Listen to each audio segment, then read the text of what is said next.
This is from The Cradle, which, by the way, The Cradle does excellent reporting on this topic, and they were banned from Facebook and all Meta platforms, Instagram, on the same day with no warning and no ability to appeal, as I was banned from TikTok with no warning and no ability to appeal, and they don't even tell you what you did right or wrong to get banned. They're reporting that Binance, which is a crypto platform exclusively for bisexuals, I'm kidding, but they are a crypto platform. Crypto platform Binance seized Palestinian funds at Israel's request. Crypto exchange platform Binance has seized the accounts of numerous Palestinian users at the request of the Israeli government for allegedly being linked to quote-unquote illicit funds and quote-unquote terrorist organizations.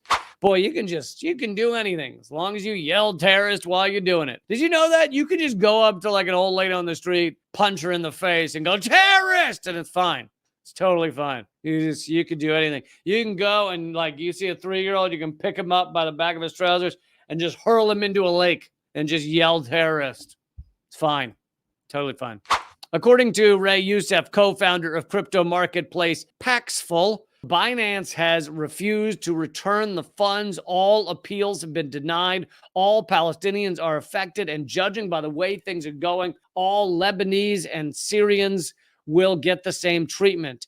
Not your keys, not your coins, Youssef added. And he's referencing the fact that many Palestinians that are in refugee camps in Gaza or the West Bank, some of them, the families, still hold on to the keys to the houses that they were kicked out of by Israel when Israel's apartheid state first stole their land. So they literally still have the key to the house that they lived in when they were told they could no longer live there and they needed to flee for their lives.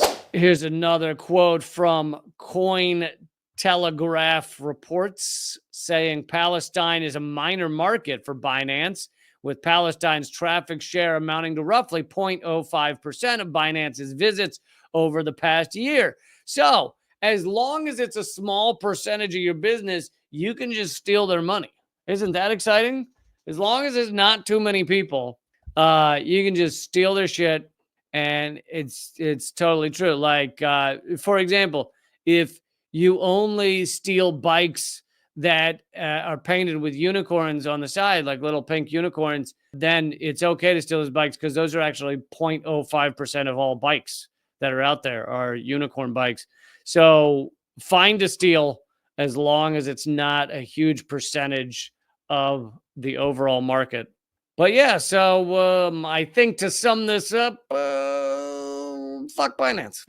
Speaking of this ongoing pursuit to crush all of us who are speaking out, I brought to you the other day that Richard Medhurst, the journalist, was arrested in the UK where he lives, and he was arrested for 24 hours under anti-terror laws because of the words, the things he has said they're calling terrorism, as he reports on Israel.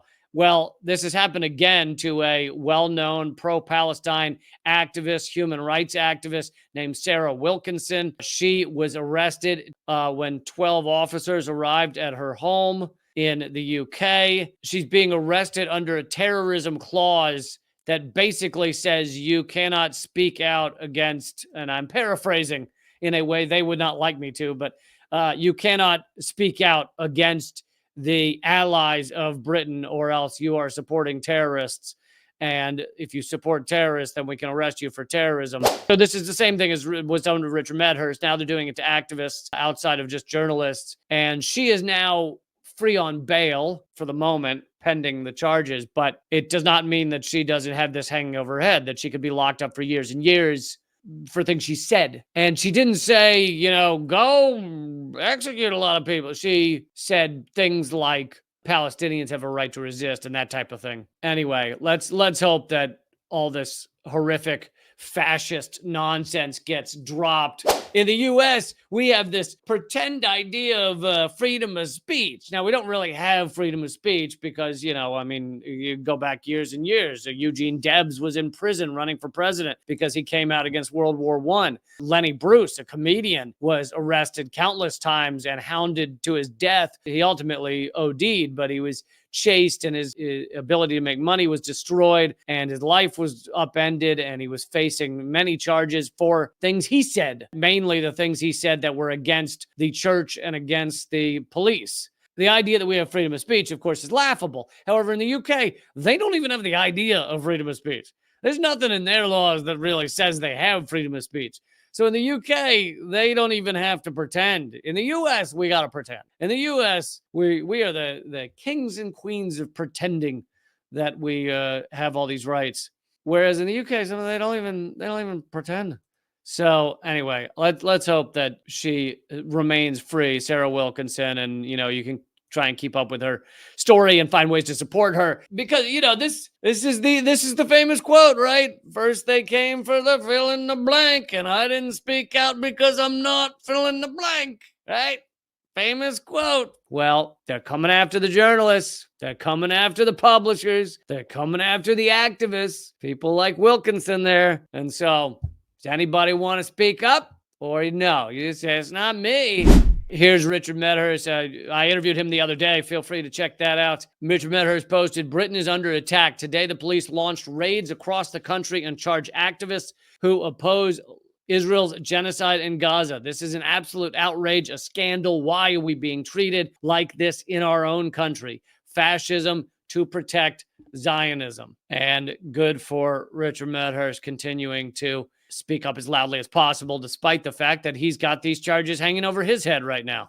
And this is, isn't it nice, though, that this is being done in the UK with a liberal prime minister? Doesn't that make it just feel so much better that this fascism is being done under the liberal prime minister? This isn't even the Boris Johnson. This isn't even the Liz Truss. This isn't even the Sunak. This is Keir Starmer, although he sounds more like a Sith Lord than any of the others. But yes, it's pretty horrible what's going on. And of course, there's stuff going on in the U.S. as well, such as the raiding of Scott Ritter's home, stealing all of his devices, and he may have charges against him. There are other examples that are going on in the U.S. as well. And then, of course, there's the arrest of the Telegram CEO, which apparently also has to do with Israel because he refused to censor Telegram channels that were commenting on Israel, etc. And by the way, the update on that is they have brought charges against him. So it's not like he was arrested and then they said, oh, we got it wrong. They have now brought a bunch of charges against him.